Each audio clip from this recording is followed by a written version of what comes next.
हाय बच्चा पार्टी। सो बेटा I know आपके सीयूईटी एडमिट कार्ड के अंदर जो सेल्फ डिक्लेरेशन फॉर्म है, जो नॉन आधार डिक्लेरेशन फॉर्म है, उससे फिल करने में बहुत सारे बच्चों को इश्यूज आ रहे हैं। तो मैंने यहाँ पर मेरी ही एक स्टूडेंट का एडमिट कार्ड खोल रखा है।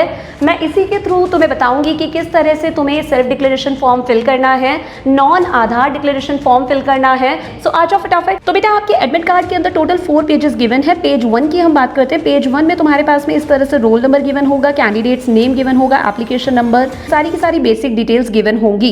इसके जस्ट नीचे तुम देखोगे टेस्ट डिटेल्स गिवन है। इसी के जस्ट नीचे यहाँ पर सेल्फ डिक्लेरेशन फॉर्म गिवन है। तो बेटा सेल्फ डिक्लेरेशन फॉर्म के अंदर टोटल 3 चीजें हैं। पहली चीज है कैंडिडेट्स फोटो। तो यहाँ पर क्लियरली मेंशन्ड है same as uploaded on application form. Same photo लगानी है जो तुम्हारे एप्लीकेशन फॉर्म पर लगाई थी, और ये काम तुम्हें घर से ही करके लेकर जाना है। साफ लिखा हुआ है to be filled up in advance before reaching the centre.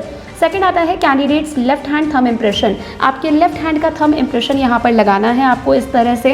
ये भी आपको सेंटर पर पहुँचने से पहले घर से कर लेकर जाना है। बट जो थर्ड चीज़ है candidate signature to be signed on the day of examination in presence of invigilator only. बेटा सिग्नेचर आपको घर से नहीं करके लेकर जाना है। साफ लिखा हुआ है एग्जाम वाले दिन इन्विजिलेटर की प्रेजेंस में ही आपको यहाँ पर सिग्नेचर करना है।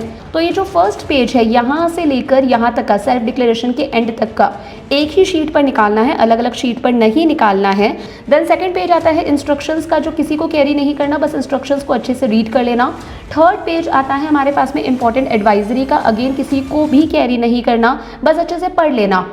Fourth page again very very important. तो बेटा फोर्थ पेज है declaration from non Aadhaar candidate. देखो तुमने अपना फॉर्म फिल करते टाइम पर आधार को आईडी प्रूफ के तौर पर यूज़ नहीं करा, तुमने कोई और आईडी यूज़ करी है, तो ये उन बच्चों के लिए है।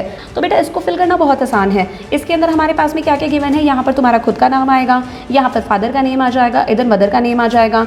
इसके नीचे यहाँ पर मेंशन है कि आपने जो इमेज अपलोड करी थी वो मैच क्यों नहीं कर रही थी।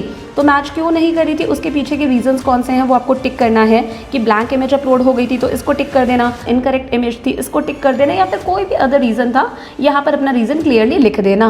नीचे आपको डालना है अपना एप्लीकेशन आईडी जो आपके एडमिट कार्ड के अंदर ऊपर गिवन है, रोल नंबर भी गिवन है, कैंडिडेट यानी कि तुम्हारा नाम, और जो भी आईडी प्रूफ तुमने यूज़ करा था उसका नाम लिख देना। जैसे स्कूल आईडी तुमने यूज़ करी, स्कूल आईडी लिख दिया, उसका नंबर यहाँ पर लिख देना। कौन से दिन तुम्हारा एग्जाम है, सपोज 11th को है तो 11th लिख देना, और अपने शिफ्ट का नंबर लिख देना कि मॉर्निंग शिफ्ट है, इवनिंग शिफ्ट है, आफ्टरनून शिफ्ट है, जो भी है वो यहाँ पर क्लियरली लिख देना। और फाइनली अपना यहाँ पर सिग्नेचर कर देना।